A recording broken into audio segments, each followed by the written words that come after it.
These temperatures are so much better. Crops are loving it. Morning, everybody. Welcome to Saturday.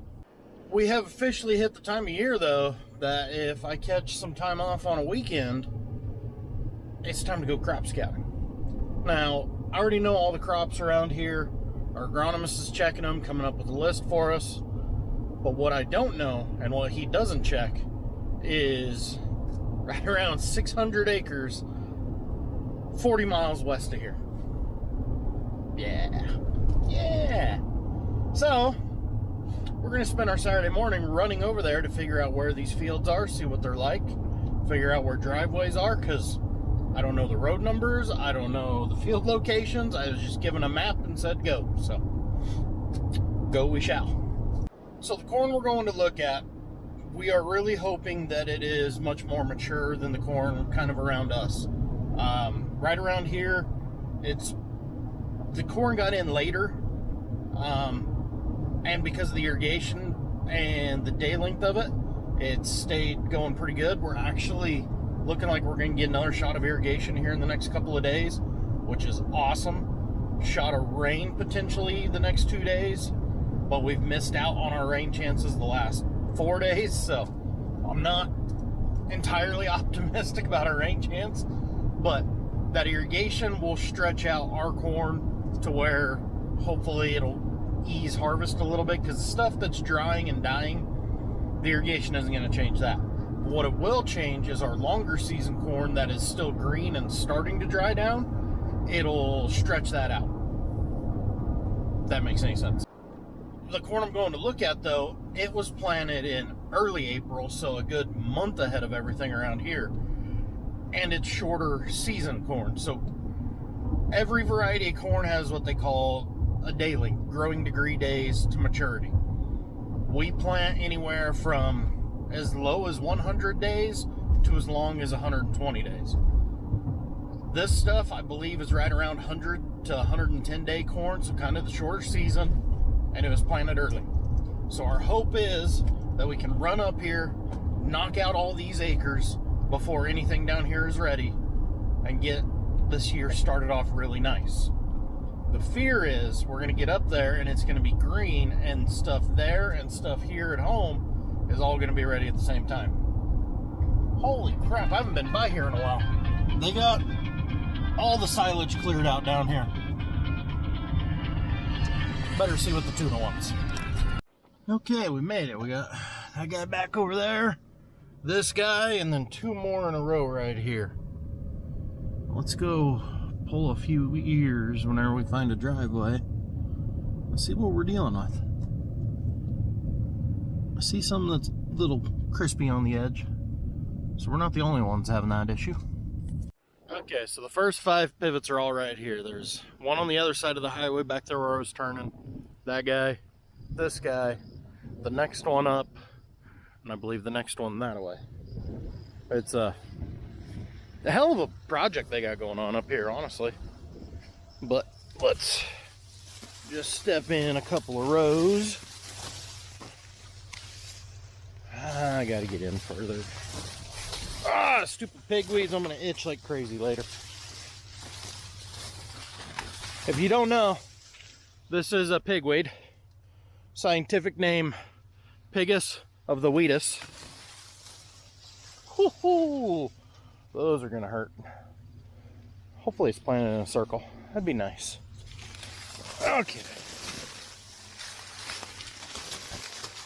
Let's get right here. Let's see what we got.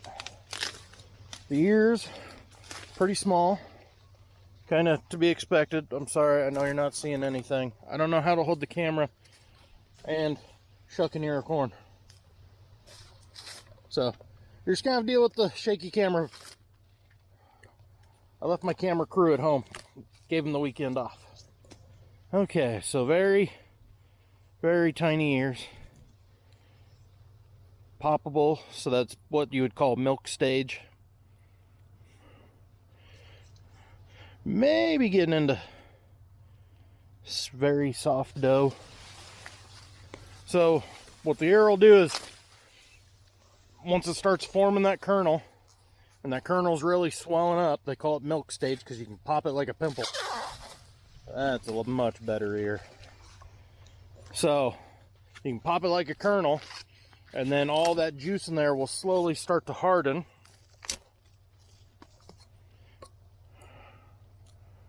Let's see. See how that just popped all over my hand? That's what you call milk stage. But all that will slowly start to harden. So we're in early soft dough. Crap, this is not going to be ready in a week. We need, in order to cut this next week, it needs to be getting into like hard dough, maybe a touch of dent.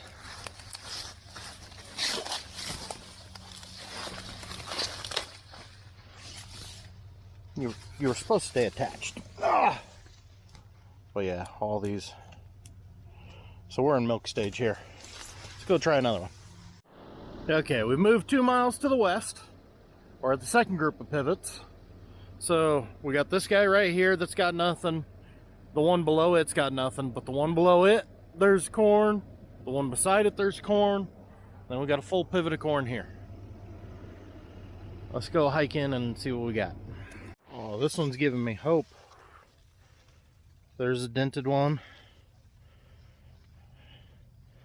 I'd say this is very close. We're getting into hard dough early dent. Yeah, another week of heat. These might go. Apparently I got my radio turned way up. Yeah. So that's a good sign. All right, all 3 pivots here in this middle section of the farm. By the time the ground dries out, mid next week, should be ready to chop. So now, if I remember right from the maps, I got to go 4 miles that way for 2 more. Well, I'm meandering over to these other pivots because there's not a county road straight through. I'm on the canal road. That's how big the canal is up here, and we're only about 2/3 of the way to the head gate. That's twice the size of it at home. Maybe 3 times, maybe 4 times. It's a big ass canal up here. Now, well, I got 3 miles of this before I get where I need to be. Hopefully I make it there on this road.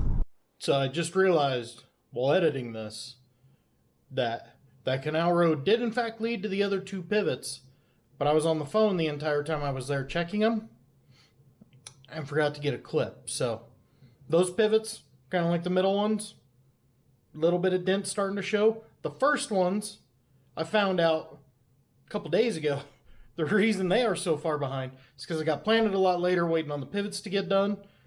So it's going to be 2 trips up there. But either way, I'm hungry. Let's go find some food. I mean, I can't not stop.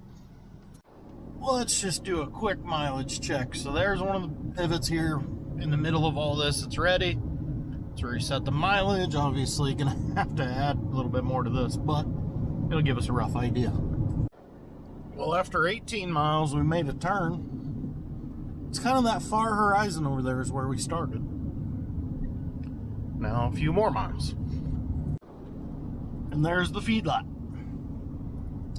I'm at 21 miles. And you gotta take this road up there about a half mile to enter the feedlot. And where it'll be, I have no idea. Why do I have no idea, you ask? Because this feedlot has not had silage in it since anybody around here can remember. The guy who ran it for years liked to feed hay, and a lot of it, so they didn't need silage. Well, he is no longer here. A new guy has bought it from the Midwest. I've heard Wisconsin, Minnesota, potentially that kind of area. He wants 12,000 ton. And then I also heard he may want to bump that to 25,000 ton. Right. It's gonna be fun. But guys, I gotta go pick up my son. He went to the parade for the fair with my parents. Wife and daughter at softball, if I didn't tell you that. Last softball tournament of the year. Sounds like first game went good, second game's going on now. Yeah. I'm gonna go home, try and relax a little bit this afternoon. Just enjoy before the chaos consumes my life. Catch you in the next one.